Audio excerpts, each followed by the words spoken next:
warahmatullahi wabarakatuh. Halo teman-teman semuanya, perkenalkan nama saya Selna Heriani, biasa dipanggil Seli.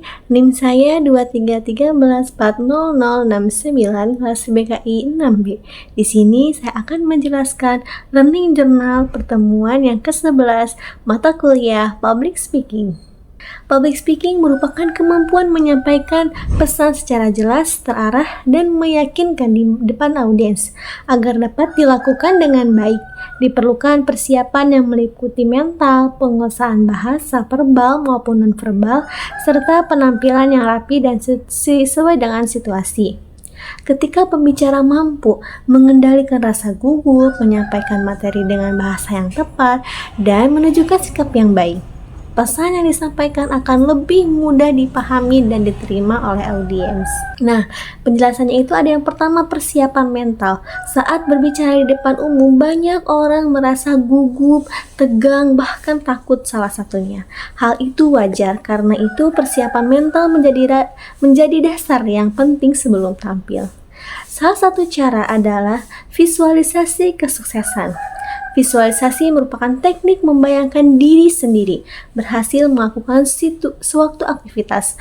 Dalam public speaking, kita bisa membayangkan diri kita berbicara dengan lancar, tenang, percaya diri, dan mampu berinteraksi dengan audiens dengan baik.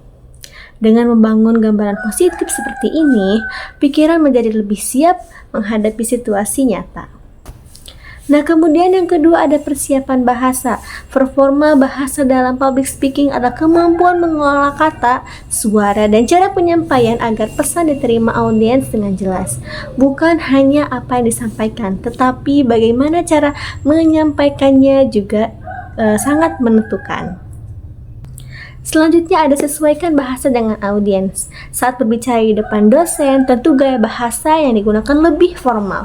Sedangkan saat berbicara dengan teman sebaya, bahasa dapat dibuat sedikit lebih santai tetapi tetap sopan. Kemudian ada latihan vokal. Dalam public speaking, suara memiliki peran besar karena perlu pelatihan artikulasi agar pengucapan jelas, mengatur intonasi supaya tidak terdengar monoton, serta menjaga tempo berbicara agar tidak terlalu cepat maupun terlalu lambat. Pernapasan juga penting karena membantu menjaga kestabilan suara. Nah, kemudian selanjutnya ada bahasa verbal dan nonverbal.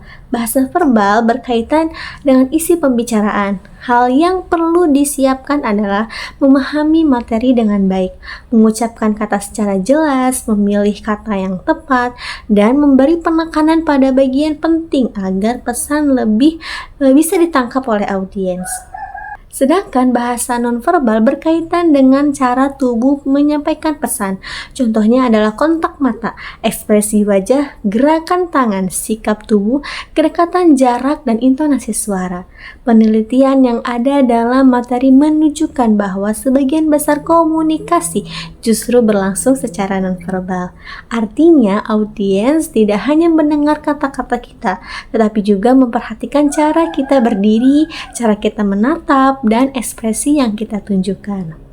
Kemudian yang ketiga ada persiapan penampilan. Nah, penampilan itu menjadi kesan pertama sebelum seseorang mulai berbicara.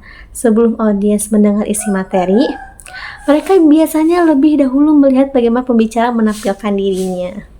Nah, dalam materi dijelaskan bahwa ada beberapa hal yang perlu dipersiapkan, yaitu yang pertama, penampilan diri seperti pakaian, sepatu, rambut, dan kebersihan tubuh. Selain itu, kesehatan fisik juga penting agar saat tampil tubuh tetap segar dan fokus. Latihan juga harus dilakukan agar materi lebih dikuasai. Lalu pastikan juga bahan presentasi sudah lengkap, pahami kondisi secara teratur, cek ketersediaan alat bantu seperti laptop, proyektor, dan disiapkan kreativitas agar penyampaiannya lebih menarik. Sikap yang sopan membuat audiens merasa nyaman. Menghargai waktu artinya penyampaian harus jelas, singkat, dan tetap informatif. Menggunakan bahasa yang tepat disesuaikan dengan siapa audiensnya. Berpenampilan rapi karena penampilan memberikan kesan awal yang kuat dan kesan awal yang pertama. mendengarkan dengan baik, sebab public speaking bukan hanya berbicara tetapi juga mendengarkan pertanyaan atau tanggapan audiens dengan serius lalu menjawab secara bijak. Baik, mungkin itu saja yang dapat saya sampaikan. Kurang dan lebihnya saya mohon maaf. Wassalamualaikum warahmatullahi wabarakatuh.